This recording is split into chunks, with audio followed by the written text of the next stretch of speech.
The Fisherman and the Magic Fish. In the heart of a small riverside village on the great Niger River, there lived a humble fisherman named Okoro. He was not wealthy, but he was known for his strength, humility, and love for his family.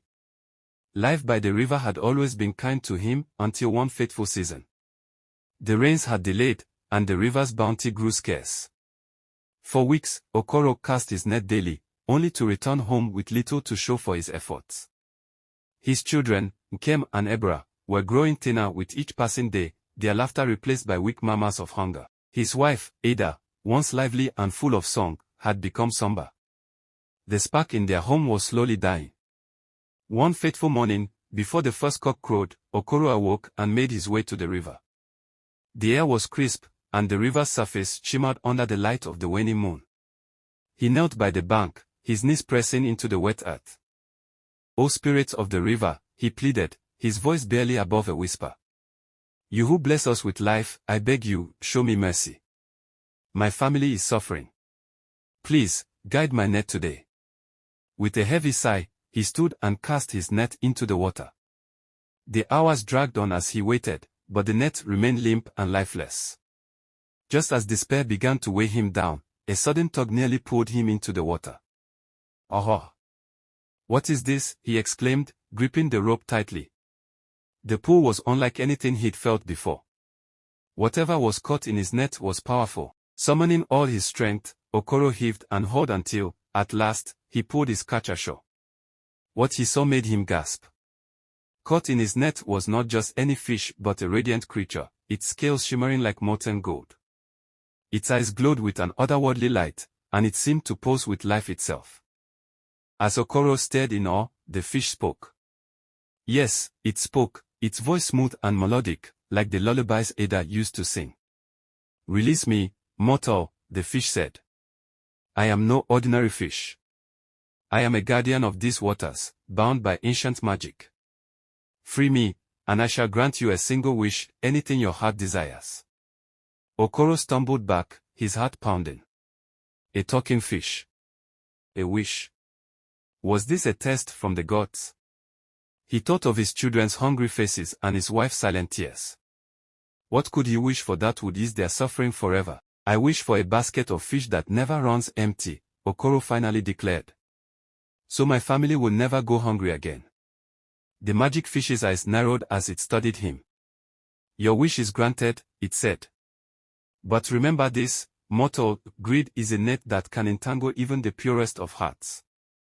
Use your gift wisely." Before Okoro could ask what it meant, the fish leapt back into the river and vanished beneath the surface. Moments later, a beautifully woven basket appeared at his feet. It was filled with fish of all sizes, their silvery scales glinting in the sunlight.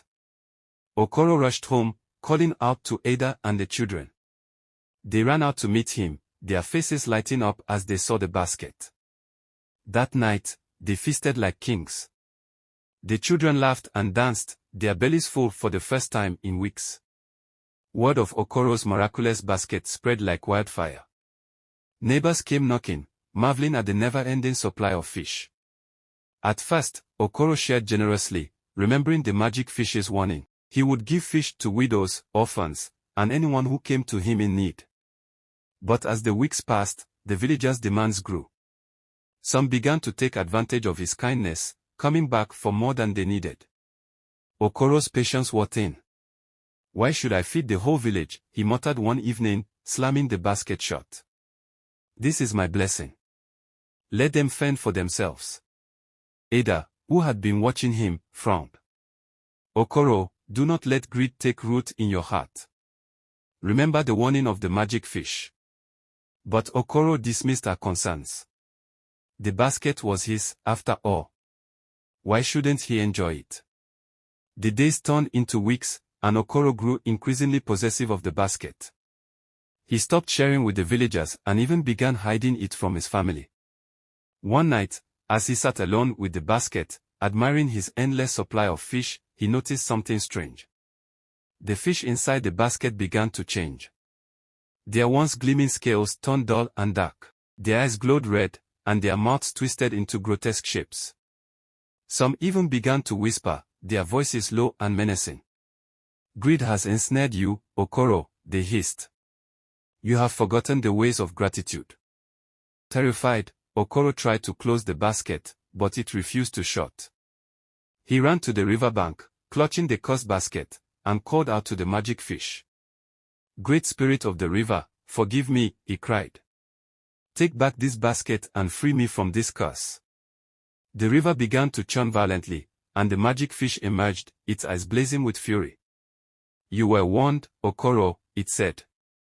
You let greed consume you, and now you must face the consequences. Okoro fell to his knees, tears streaming down his face. Please, have mercy. I have learned my lesson. I will never be greedy again. The fish studied him for a long moment. Finally, it spoke. Very well. I will give you a second chance. But know this, true blessings come not from magic but from hard work and a generous heart.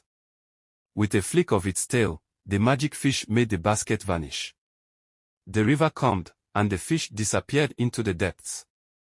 Okoro returned home, his heart heavy but resolute. From that day on, he worked hard, fishing only what he needed and sharing with those in need. The river, pleased with his change of heart, began to bless him with bountiful catches once more. The tale of Okoro and the magic fish became a legend in the village, a cautionary story passed down from generation to generation. Conclusion. Let us remember, greed is a trap that ensnares even the noblest hearts. True wealth lies not in what we keep, but in what we share. Make sure you subscribe to this channel for more African folktales, mind-blowing stories.